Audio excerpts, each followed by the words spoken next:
यूरोपीय ममालिक ने आबनाए हरमज़ में फौजी कार्रवाई में हिस्सा लेने से इनकार करते हुए वाज़े किया है कि वो ईरान से जारी तनाज़े में बराह रास्त शामिल नहीं होना चाहते।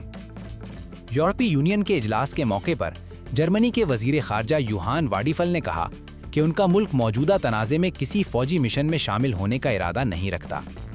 उन्होंने मज़ीद कहा कि अमरीका और इसराइल को अपने अहदाफ और हिकमत अमली के बारे में इत्तेहादियों को वाज़े मालूमात फराहम करनी चाहिए।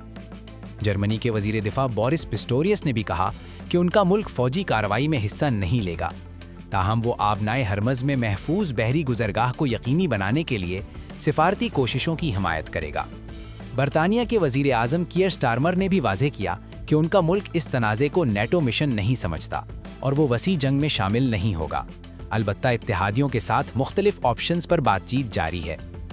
दीगर यूरोपीय ममालिक जैसे नेदरलैंड्स, यूनान और इटली ने भी अमरीकी तजवीज़ पर मोहतात रद्द अमल देते हुए फौरी फौजी कार्रवाई को मुश्किल करार दिया है, जबकि पोलैंड ने कहा कि अगर नेटो के जरिए बाकायदा दरखास्त आई तो इस पर गौर किया जाएगा।